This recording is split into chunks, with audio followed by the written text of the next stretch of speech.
Okay, very good evening, guys. Welcome to CPRF classes. So this is the second episode of Topper Stock series, and इस episode में मैंने जो है invite किया है जून 2023 में इनका जीआरएफ हुआ है Nishad Gauri she clear this NET JRF exam. And उस फर्स्ट वाले एपिसोड में हम लोगों ने बात किया था जिनका जीआरएफ क्लियर हुआ था उनकी क्या स्ट्रेटजी थी, क्या तैयारी थी, उनका थर्ड अटेम्प्ट था। तो उन्होंने अपने अकॉर्डिंग जो भी उनकी स्ट्रेटजी रही होगी उसको बताया था, एक्सप्लेन किया था। And in this episode second I have invited Nishad Gauri. She will explain her strategy, उनकी क्या प्लानिंग थी, कैसे तैयारी की, क्या टाइम टेबल था, कौन कौन सी बुक्स पढ़े। वो पूरा स्ट्रैटेजी अपनी बताएंगे पिछले तीन अटेम्प्ट का, क्योंकि फर्स्ट अटेम्प्ट में नहीं हुआ, सेकंड अटेम्प्ट नेट क्लियर हुआ और this is the third attempt सी क्लियर दी JRF. So we will discuss everything, what are the question generally student have about this exam, एक सर कैसे पढ़ना है, क्या बुक्स पढ़नी है, क्या स्टडी होनी चाहिए। सो जनरली मैं बताता रहता हूँ क्लास में, बट आप अगर स्टूडेंट से जिनका क्लियर हुआ है एग्जाम, वो आपको अच्छे से एक्सप्लेन कर पाएंगे और आप उनसे कनेक्ट कर पाएंगे, क्योंकि अभी स्टूडेंट है, उन्होंने भी जस्ट अभी भी एग्जाम क्लियर किया है। So you can just watch this video और उसके अकॉर्डिंग आप इसको समझिए, अंडरस्टैंड करिए और अपने जो है स्ट्रेटजी अपनी तैयारी में कुछ ऐड कर सकते हैं, कुछ यहाँ से समझ सकते हैं और अपनी तैयारी में भी ऐड कर सकते हैं। And also please share this video with your friends, जो लोग भी तैयारी कर रहे हैं उनको इस लेक्चर का बेनिफिट मिलेगा, इस एपिसोड का। Okay, so now I would like to invite Nisar Gori, and very, very congratulations for your JRF in June 2023 exam. Thank you very much, sir. Thank you so much for Thank joining you. this session. And yes, please. जी sir. Yes, you can. Sir हाँ जी, आप अपने बारे में थोड़ा बता सकते हैं, आपका मास्टर्स कहाँ से किया है, इसका तैयारी के बारे में थोड़ा सा। जी। सर मैंने 11th 12th तो बायोलॉजी से पढ़ी थी। ओके। एंड मैंने सब्जेक्ट चेंज किया एंड मैंने बीए से ग्रेजुएशन किया। देन उसके बाद मैंने डीसीए कंप्लीट किया। देन मैंने एमएसडब्ल्यू में पोस्ट ग्रेजुएशन एमएसडब्ल्यू से कंप्लीट की है।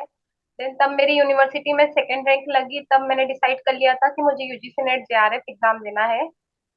Okay and okay. So sir this is आवाज आ रही है ना? yes, yes, clear. Yeah, this is the third attempt, no? So what are the experience of your first and second attempt? First attempt जब sir मैंने दिया था तब मैंने पहली बार ही दिया था तो मेरा क्लियर नहीं हुआ था। एंड तब Okay. मैंने बुक से सर पढ़ा था। सेकेंड अटेम्प्ट में मैंने यूट्यूब से आपकी क्लासेस से पढ़ा था, तब मेरा नेट क्वालिफाई हो गया था। देन अभी मेरा Okay. थर्ड अटेम्प्ट था, आरएफ क्लियर हो गया है। Okay, तो so मैंने yes, yes, please continue. Third attempt दोनों में आपकी क्लासेस से ही पढ़ा है सर, और यूट्यूब पे जो फ्री क्लासेस है आपके अवेलेबल है, मैंने Okay, वहां से पढ़ा है। ओके। सो बेसिकली आपने तैयारी पेपर टू की यूट्यूब वीडियो जो लेक्चर्स मैंने प्रोवाइड किए वहाँ से की है, और इसी प्रकार से पेपर वन का भी आपने यूट्यूब से है जहाँ से आपने देखा होगा, उसके नोट्स बनाए। और पेपर वन पेपर टू दोनों के लिए आपने नोट्स तैयार किए और उसके माध्यम से आपने तैयारी की है, राइट। तो आपका फोकस ज़्यादा बुक्स पे नहीं था, आपने बुक्स को ज़्यादा रेफर नहीं किया, आपका खुद का जो नोट्स था उसको आपने रेफर किया for the study, right. So basically generally student यही गलती करते हैं कि बहुत सारी बुक्स परचेज कर लेते हैं, पेपर वन के लिए दो तीन बुक्स ले लेते हैं, पेपर टू के लिए ले लेते हैं दो तीन बुक्स। सो ये गलती नहीं करना है, क्योंकि आप अगर एक बुक को दो तीन बार पढ़ेंगे तो वो ज़्यादा बेनिफिट होता है, बजाय कि आप तीन बुक को एक बार पढ़ रहे हैं।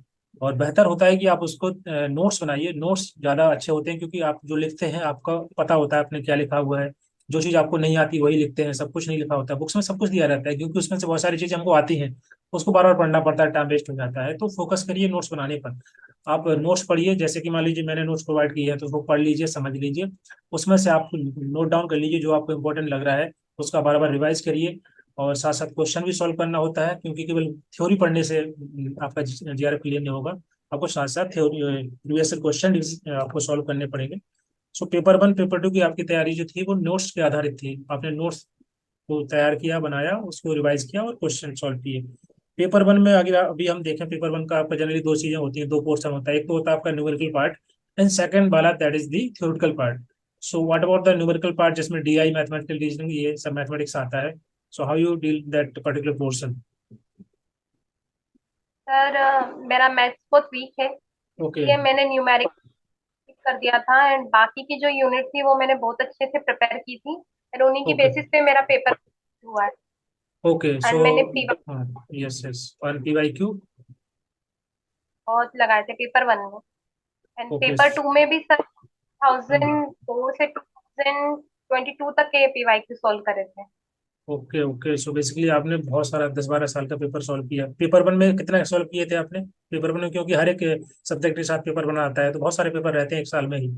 सो कितने आपने पेपर सॉल्व किए होंगे लगभग?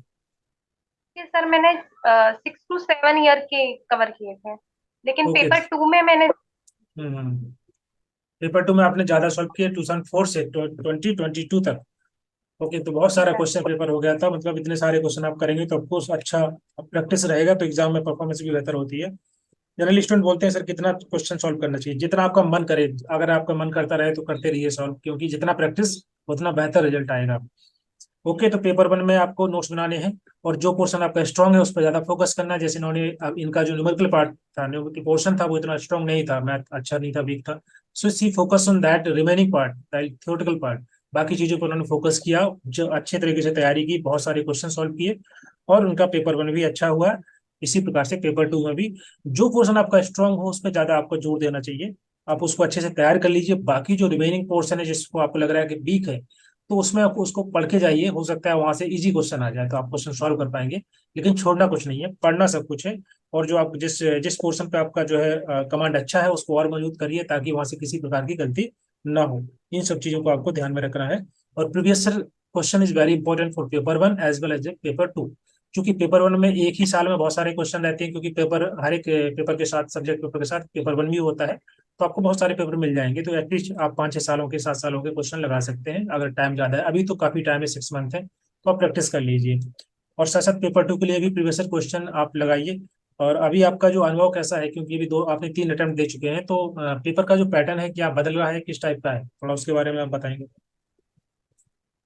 पेपर का पैटर्न सर बहुत टफ हो चुका है। 2020 हम्म। तब तक बहुत इजी था, एंड उसके बाद पेपर का पैटर्न बहुत टफ हो चुका है। मतलब आपको सिलेबस इन डेप्थ पढ़ना है, तभी आप समझ पाओगे क्या क्या आंसर देना। राइट राइट, वो मैंने भी इस ईयर का देखा था पेपर। इसमें बेसिकली क्वेश्चन क्या है कि सिलेबस से है, लेकिन थोड़ा इन डेप्थ पूछ रहे हैं, आपको थोड़े डिटेल में भी जानना होगा। जैसे इस बार पेपर टू में एक क्वेश्चन था सीवेज सोसाइटी का, जो पूरा नेम क्या था, फुल नेम, या जो पहला नेम था स्टार्टिंग वाला, उसका नाम बताना है। तो जनरली पहले क्वेश्चन आते थे कि सीवेज सोसाइटी कब स्टैब्लिश हुई, कहाँ पर स्टैब्लिश हुई, किसके द्वारा स्टैब्लिश किया गया। अभी थोड़ा डिटेल में पूछ लिया, तो आपको थोड़ा डिटेल में पढ़ना है, इन डेप्थ पढ़ना है। ओके, तो इसलिए उसकी प्रॉपर तरीके से नोट्स बनाइए। और जो भी आप रेफर कर रहे हैं सोर्स को, उसको अच्छे से पढ़िए, डिटेल में पढ़िए। Same for paper one. Paper one में भी क्वेश्चन जो है पहले ऐसे नहीं आ रहे हैं कि आप टिक मार देंगे, आपको थोड़ा सोचना पड़ेगा। एप्लीकेशन बेस्ड क्वेश्चन है, चाहे वो रिसर्च के हो, चाहे पेपर वन में, पेपर टू में आपको सोचना पड़ेगा। थोड़ा सा कंसेप्ट आपके क्लियर होने चाहिए, तभी आप क्वेश्चन लगा पाएंगे। याद करके आप सब कुछ नहीं वहां पर मार्क कर सकते, बहुत सारी चीजें आपको सोच समझ के आंसर देने हैं। क्वेश्चन भी लेंदी आ रहे हैं, मतलब एक क्वेश्चन पहले केवल 4 ऑप्शन आया करते थे कि ये क्वेश्चन है, remain these are the 4 option, you have to choose one. But now they giving the 5 4 5 statement. ये क्वेश्चन के अंदर 4-5 स्टेटमेंट होते हैं, और उसके अंदर फिर जो ऑप्शंस होते हैं, कोर्स होते हैं, फिर आपको चूज करना होता है। तो आपको वहाँ पर एलिमिनेशन मेथड भी यूज करना होगा। और भाई कई प्रकार के क्वेश्चन होते हैं, जैसे मैच द फॉलोइंग है, जहाँ पर आपको मैच करना होता है। इसके अलावा एसेसरीजन क्वेश्चन होते हैं, स्टूडेंट क्वेश्चन होते हैं। ओके, तो क्वेश्चन भी वेरी डिफरेंट काइंड होते हैं, और उनका पैटर्न अलग अलग होता है, तो आपको ये सब चीजों को ध्यान रखना है। जैसा पैटर्न है उसके अनुसार आपको फोकस करना है। जैसे फॉर एग्जांपल आपने कैसे, बेसिकली जैसे कि बहुत सारा पोर्शन पेपर टू में है जो कि फैक्चुअल है, जैसे कि डे एंड डेट्स हैं, ऑथर्स के नाम हैं, या पॉलिसी प्रोग्राम्स वगैरह जो होते हैं, वो डायरेक्ट सिलेबस में नहीं होते, उनको आपको लेकिन फिर भी याद करना होता है, लिखना होता है। तो उनको कैसे आपने पढ़ाई किया उनका? सर मैं जब पीवाईक्यू सॉल्व कर रही थी, तो जितने भी ईयर उसमें पूछे गए थे, वो सब ईयर मैंने कॉपी में लिख लिए थे। एंड जो ओके भी ऑथर और उसके नाम थे, वो सब भी मैंने कॉपी में लिख लिए थे, और उन सबको मैंने उस तरीके से याद किया। ओके ओके, मतलब सो जितने भी यस, गए थे वो सब मैंने याद कर लिए। बिल्कुल। जो फैक्चुअल डेटा होता है, जो भी इंफॉर्मेशन जिनको हमको याद करना पड़ता है, तो उनको आप लिखते जाइए। जब आप प्रीवियस क्वेश्चन सॉल्व करेंगे तो आपको देखेंगे कि हर पेपर के 100 क्वेश्चन के अंदर 10-12 क्वेश्चन ऐसे होते हैं जो कि कुछ इंपॉर्टेंट डे एंड डेट्स रहते हैं, या ऑथर का नाम रहेगा, बुक्स का नाम रहेगा, कोई लॉ या पॉलिसी आई तो उसका नाम रहेगा, ईयर रहेगा, तो आप उनको लिखते जाइए।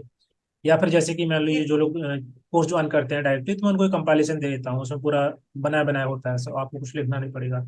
या तो आप नोट्स बना एग्जाम टाइम लीजिए। यस, या तो आप नोट्स बना सर लीजिए एग्जाम खुद। हाँ जी, बोलिए बोलिए। सर एग्जाम टाइम पे आप टेस्ट सीरीज आपके चैनल पे अपलोड होती थी, वहां से ओके मैंने पूरी तैयारी की। एंड ओके जो ओके। ये ऑथर है उन सब के भी आप वीडियो डालते थे, वहां से भी तैयारी की है? यस यस यस, उसके वीडियो मैंने डाल रखे हैं, बिल्कुल सही बोला, मुझे याद नहीं था। मैंने वीडियो ऑलरेडी डाल रखे हैं इनके, ये जो बता रहा हूँ, ये डे एंड डेट्स हैं ऑथर्स के, और बुक्स का नाम या important law and policy program, ये सब का मैंने वीडियो डाला है, तो उनको आप देख सकते हैं। और उसका प्लेलिस्ट बना हुआ है, वहां से भी आप कॉपी करके लिख करके नोट्स बना सकते हैं। या फिर कोर्स ज्वाइन करेंगे तो उसमें आपको पूरा मिल जाएगा। तो बेसिकली आपको खोजना होता है। देखिए जैसे इन्होंने सब कुछ चैनल पे था, इवन मुझे भी याद नहीं क्या क्या मैंने डाल रखा है चैनल पे, इनको पता है कि क्या क्या है उसमें, आप सब वहां से रेफर करके लिख सकते हैं और नोट्स बना सकते हैं। ओके, तो पेपर वन पेपर टू का आपको तैयारी बुक से करना है तो बुक से करिए, या जो भी आपको ठीक लग रहा है, आपको लग रहा है नोट्स बना करके आप ऐसे अच्छे से कर सकते हैं, तो वो भी कर सकते हैं जैसे इन्होंने किया। और इन्होंने 3 अटेम्प्ट दिए हैं, तो उनको पता है कि क्या क्या मिस्टेक्स रही हैं, तो उन्होंने उसको इम्प्रूव किया, बेहतर किया, और आगे अच्छी तरीके से एग्जाम दिया, और उनका जीआरएफ हुआ इस बार। ओके, कितना टाइम आपको आप देते थे पेपर वन के लिए, पेपर टू के लिए? क्योंकि time is very important, time management करना बहुत महत्वपूर्ण होता है। तो आपने कैसे मैनेज किया, पेपर वन के लिए कितना टाइम दिया, पेपर टू के लिए कितना टाइम दिया? हर दिन मैं 5 आवर्स पढ़ती थी sir, every. Oh, okay okay, so for paper one और पेपर टू कैसे, उसको कितना कितना टाइम दिया दोनों के लिए? सर मैंने पहले पेपर वन कंप्लीट कर लिया था मेरा पूरा। ओके देन आफ्टर दैट मैं पेपर टू की तैयारी करती थी। देन पेपर टू कंप्लीट होने के बाद मेरे पास समय था, तो फिर मैं पेपर टू का रिवीजन करती थी एंड पेपर वन फिर से उसके ओके पीवाईक्यू लगाती थी। ओके, सो और बेसिकली आपको, हाँ बिल्कुल, बोलिए बोलिए जी। सर मैं रिवीजन वीकली करती थी। Revision okay. Is must. Hmm. And PDF से नहीं पढ़ती थी, एंड खुद के नोट्स बनाती थी, आपके वीडियो देख के जो इम्पोर्टेंट उसमें लगता था उसके नोट्स बनाती थी। And okay. एंड में एग्जाम का समय था तब मैं रिवीजन करती थी सिर्फ इम्पोर्टेंट चीजों का, पूरा रिवीजन करने नहीं बैठती थी। बिल्कुल बिल्कुल सही सही है। सो बेसिकली जैसे वो बोल रहे हैं कि रिवीजन जो करना होता है, सब कुछ का नहीं करना होता है, जो आपने नोट्स बनाए होते हैं उन्हीं को पढ़िए, बार बार रिवाइज करिए। और टाइम जो है आपको खुद मैनेज करना है। इनका अलग स्ट्रेटजी रहा होगा, आप अपने हिसाब से मैनेज करिए। कम से कम 4-5 घंटे पढ़िए, 3 4 5 घंटे तो कम से कम मिनिमम है। आपको अगर जीआरएफ चाहिए तो थोड़ा एक्स्ट्रा टाइम देना पड़ेगा। आपको लग रहा है पेपर वन आप पहले पढ़ सकते हैं, पहले पेपर वन पढ़ लीजिए, फिर आपका पेपर टू पढ़ लीजिए। जो भी आपका पेपर स्ट्रांग है उसको जल्दी से पढ़ के फिनिश करिए, फिर दूसरे पे फोकस करिए और साथ में पढ़िए। जैसे मान लीजिए पेपर वन आप थ्योरी पढ़ रहे हैं, दूसरे पेपर के आप क्वेश्चन पीवाईक्यू लगा रहे हैं, तो कहीं ना कहीं आपका जुड़ा रहेगा। और ऐसा नहीं होगा कि आप आजकल नहीं लगेगा कि पेपर वन पढ़ रहे हैं, पेपर पेपर टू छूट गया है। तो दोनों थोड़ा थोड़ा टाइम देंगे तो आपका दोनों दोनों से कनेक्शन रहेगा। और दोनों से कनेक्शन रहेगा तो दोनों आपको याद रहेंगे, आपको ऐसा नहीं लगेगा कि पेपर वन छूट गया है, पेपर टू छूट जाएगा। तो दोनों को टाइम देना है, 5 घंटे पढ़िए, 4 घंटे पढ़िए, किसी को 1.5 घंटे दीजिए, किसी को 3 घंटे दीजिए, जैसे आपको ठीक लग रहा है वेटेज के हिसाब से जितना आपको आता है। और ऐसे करके आपको सही तरीके से स्ट्रेटजी बना करके टाइम टेबल की स्पेशली आपको पढ़ना है। और ये टाइम टेबल ऐसा नहीं कि एक आपने 4 दिन फॉलो किया, 5 दिन फॉलो किया, फिर आपने मस्ती करना शुरू कर दी। कंटिन्यूस फॉलो करना होगा आपको, जितना टाइम अपने पास अभी 4-5 महीने है। क्योंकि आपने जो टाइम टेबल बनाया होगा तो वो आपने पूरा फॉलो किया होगा उसको, राइट, पूरा जी एग्जाम सर, तक। कभी था सर कि समय नहीं मिलता था पढ़ने के लिए, तो हम्म। उस दिन मैं नहीं पढ़ती थी, मैं जो पुराना पढ़ रखा है उसी का रिवीजन करती थी। लेकिन ओके। एक भी दिन ऐसा था कि मैंने कंटिन्यूटी छोड़ दी हो, हर दिन पढ़ती थी ऐसा। बिल्कुल बिल्कुल, कंसिस्टेंसी इज वेरी इंपॉर्टेंट। सी, अगर आप टाइम नहीं दे पा रहे हैं तो एटलीस्ट रिवाइज कर लीजिए। आपको लग रहा है 5 घंटे नहीं दे पा रहे हैं, किसी दिन आपके पास समय नहीं है, आप 1 घंटे पढ़िए, लेकिन पढ़िए जरूर, छोड़ना नहीं है। क्योंकि एक बार आपका रिदम टूट जाएगा तो फिर आपका मन नहीं करेगा अगले दिन, फिर अगले दिन मन नहीं करेगा, फिर दिमाग अपने आप बोलेगा कि यार आज और कुछ कर लेते हैं, कल से पढ़ाई करेंगे, तो ऐसे से करके छूटता जाता है। तो एटलीस्ट 10 मिनट पढ़िए, 20 मिनट पढ़िए, 1 घंटे पढ़िए, लेकिन पढ़िए जरूर, छोड़िए मत, कुछ ना कुछ डेली कुछ ना कुछ पढ़ लीजिए। आपके वो रेगुलर रूटीन में रहेगा तो आप पढ़ने में आपका मन लगा रहेगा। ये बहुत इंपॉर्टेंट होता है, राइट, चाहे वो पेपर वन हो या पेपर टू हो, उस तरीके से। What about the revision part, like आपने बताया कि आप जैसे कि वीकली रिवीजन करते थे, जैसे आपने एक पूरा वीक में जो कुछ पढ़ा, वीकेंड पे उसको आपने रिवाइज कर लिया, उसके क्वेश्चन सॉल्व कर लिए। इसी प्रकार से पेपर टू में आपने जो कुछ पढ़ा उसको रिवाइज किया।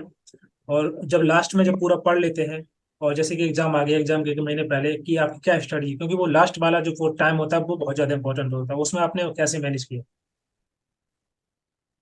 लास्ट में सिर्फ सर मैंने इम्पोर्टेंट चीजों को जो जो मैं भूल रही थी उन्हीं का रिवीजन किया था, बाकी सब मैंने आज समझ रखा था, तो मैंने उनका बिल्कुल रिवीजन नहीं किया, वरना मैं फिर से भूल जाती हूँ मैं। Right right. तो मैंने उनका हाँ और लास्ट जब में एग्जाम हाँ।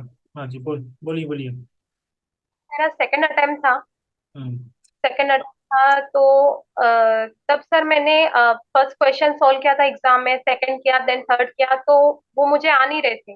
कंटिन्यूअसली वो मुझे नहीं आ रहे थे, तो मेरा कॉन्फिडेंस बहुत डाउन हो गया था कि इतना पढ़ने के बाद भी नहीं क्लियर हो रहा है, क्यों क्वेश्चन नहीं बन रहे हैं। तो फिर बाकी के जो क्वेश्चन थे जो मुझे आते थे, तो 10-15 क्वेश्चन जो आते थे वो भी मैं गलत कर कर आ गई। ओके। अ, इसलिए सर मेरा मानना, इसलिए मेरा जेआरएफ हो जाता। तो ओके। जब अभी तक था मेरा, तब मैंने उन क्वेश्चन को पहले अटेम्प्ट किया जो मुझे आते थे। मैं शुरू से ही पढ़ लिया मैंने, और कि ये वाले क्वेश्चन आ रहे हैं तो उनको पहले अटेम्प्ट किया। देन सेकंड उसमें मैंने देख लिया कि इतने क्वेश्चन मेरे करेक्ट हो चुके हैं। देन सेकंड मैंने उन क्वेश्चन को अटेम्प्ट किया जो मुझे लग रहा था कि ये बन जाएंगे। थर्ड में उन क्वेश्चन को रखा जो बिल्कुल नहीं बन रहे थे मुझसे, बिल्कुल समझ में नहीं आ रहे, तो एंड के लिए उन क्वेश्चन को रखा। बिल्कुल बिल्कुल, आपने देखिए अब यही चीज आप सबको इसको देखना है कि जैसे इन्होंने बताया कि सेकंड अटेम्प्ट में की गलती क्या रही, कि उन्होंने शुरुआत में जो क्वेश्चन अटेम्प्ट किए जो जो नहीं आ रहे थे उन पे भी उन्होंने टाइम दिया, ताकि वो जो उसके बाद जो इनको आते थे वो भी गलत हो गए। तो यही आपको ध्यान रखना है कि पेपर में आपको पूरा एक साथ अटेम्प्ट नहीं करना है। 100 क्वेश्चन अगर पेपर 2 में है तो आपको स्टार्टिंग वन से क्वेश्चन नंबर 1 से लेकर 100 तक नहीं करना है। आपको पहले वो करना है 50-60%, 70% जो आपको आता है। जैसे आप क्वेश्चन पढ़ेंगे तो आपको आइडिया लग जाएगा कि क्वेश्चन हमको आ जाएगा, या मतलब इजी क्वेश्चन है या आप कर सकते हैं। तो ऐसे 60, लगभग 60-65 क्वेश्चन आप कर लीजिए पहले राउंड में। उसका सेकंड राउंड में आप वो क्वेश्चन करिए जिनमें आपको डाउट हो रहा था कि ये क्वेश्चन मुझे आ सकता है, इसमें थोड़ा टाइम लगेगा। तो उसको थोड़ा टाइम दीजिए, एक्स्ट्रा टाइम दीजिए, उसको पढ़िए समझिए, उसको फिर सॉल्व करिए, तो लगभग उसमें से भी आपके 10-15 क्वेश्चन निकल आएंगे। फिर उसके बाद थर्ड अटेम्प्ट में वो देखिए, थर्ड राउंड में जो आपको नहीं आ रहे हैं, आपको गलती लग रहा है कि पता नहीं इसका क्या आंसर होगा, कंफ्यूज है, उसको दोबारा देखिए समझिए, टाइम रहेगा तो आप कर पाएंगे, नहीं होगा तो फिर आप उसमें तुक्का मार सकते हैं, क्योंकि माइनस मार्किंग होती नहीं है। तो लास्ट में आप 2-4 क्वेश्चन में कुछ भी मार्क करके आइए, दो दो चार क्वेश्चन सही हो जाएंगे। जैसे मान लीजिए 5 या 8 क्वेश्चन आपके आपको नहीं आ रहे हैं, तो उनमें आप सबको टिक करेंगे, दो एक दो क्वेश्चन सही हो जाएंगे। तो आपको बेसिकली राउंड में क्वेश्चन सॉल्व करना है, एक बार में पूरे क्वेश्चन सॉल्व नहीं करना है। फर्स्ट राउंड में वो फोकस करना है जो आपको आता नहीं, मतलब जो अच्छे से आ रहा है आपको पूरा क्वेश्चन, वो उनको आप देखिए, आंसर दीजिए। बाकी सेकंड अटेम्प्ट में वो होगा जिनमें आपको डाउट था थोड़ा बहुत, जिनको आप लगता था कि हम कर पाएंगे लेकिन टाइम चाहिए, तो वो उसमें आप सेकंड राउंड में कर लीजिए। और फिर थर्ड राउंड होगा जिसमें आपको वो क्वेश्चन जो बहुत डिफिकल्ट है, आपको नहीं आ रहे हैं, आउट ऑफ सिलेबस है, उनमें बहुत ज्यादा कंफ्यूजन है, तो उनको अटेम्प्ट करिए। ओके। बिकॉज इन्होंने सेकंड सेकंड जो अटेम्प्ट था इनका नेट का, उसमें यही गलती की थी और इनका जो है सिलेक्शन नहीं हो पाया था, अदरवाइज हो जाता, तैयारी इनकी अच्छी थी। So these things everybody should have remember in the during exam and even the mock test. मतलब ऐसा नहीं कि आपको डायरेक्ट एग्जाम में जाकर के इसको फॉलो करना है, आप इसको अभी डेली प्रैक्टिस में लाइए। जब मॉक टेस्ट आप देते हैं, सॉल्व करते हैं, तो तब भी आपको यही फॉलो करना है, क्योंकि जब प्रैक्टिस करते रहेंगे तो एग्जाम में आप कर पाएंगे। अचानक से एग्जाम में बैठ के आप एक दो तीन राउंड नहीं कर पाएंगे। सो इट इज बेटर कि पहले आप जब मॉक टेस्ट दे रहे हैं तो फर्स्ट राउंड में वो क्वेश्चन करिए जो आपको आ रहे हैं, सेकंड राउंड वो करिए जो आपको डाउट है, थर्ड राउंड में वो करिए जो आपको नहीं आ रहा है।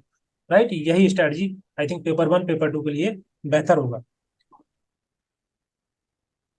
ओके। एंड इसके अलावा आपने जैसे कि आपका फर्स्ट अटेम्प्ट रहा है, सेकंड अटेम्प्ट रहा, थर्ड अटेम्प्ट रहा है, तो आपको लगता होगा बीच में कि यार छोड़ देते हैं, अभी तैयारी छोड़ देते हैं, मन नहीं कर रहा होगा, क्योंकि एक दो बार तैयारी करने के बाद रिजल्ट नहीं आता है तो फिर मन नहीं करता पढ़ने का। तो उस टाइम पर आपने कैसे, मतलब आपको सेल्फ मोटिवेट किया या किस तरीके से? सर मेरी मम्मी कहती है कि हमेशा स्टडी करो तो इतना लोड लेकर नहीं पढ़ाई करनी चाहिए, एकदम फ्री माइंड से पढ़ाई करनी चाहिए। ये एकदम एंड नहीं है।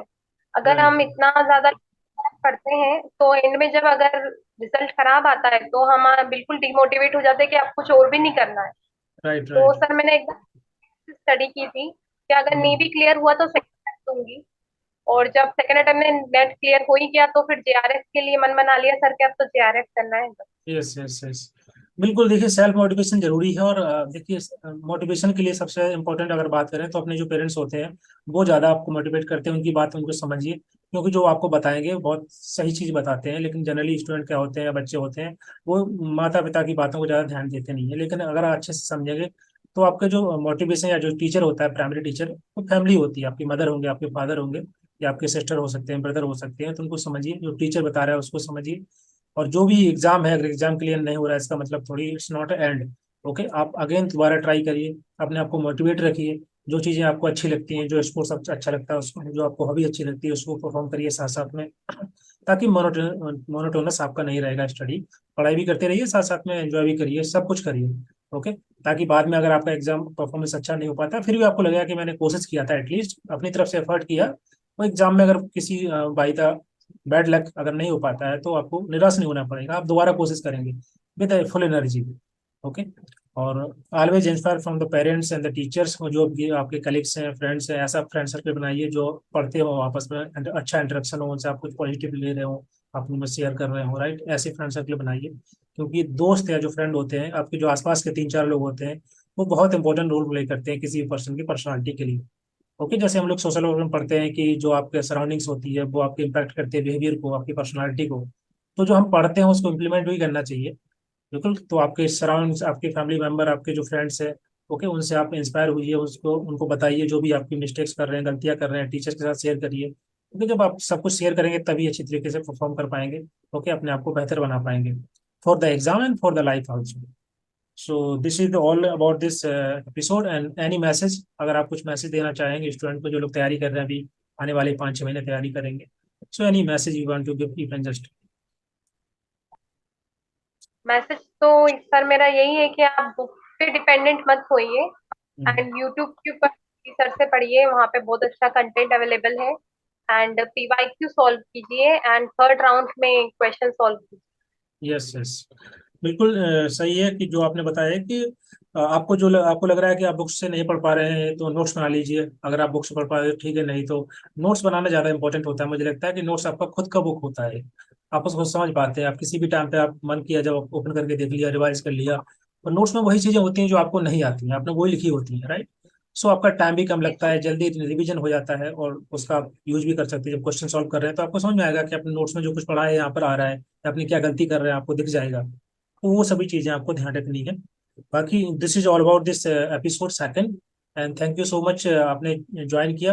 एंड अभी और बाकी जो भी JRF होल्डर हैं जो भी ज्वाइन करेंगे, तो आप लोग जो भी इस वीडियो को देख रहे हैं, यू कैन जस्ट कमेंट, आपको जो आप कमेंट कर सकते हैं, आपको और कुछ क्वेश्चन पूछना है आने वाले जो JRF होल्डर्स थे जो भी सिलेक्टेड हैं।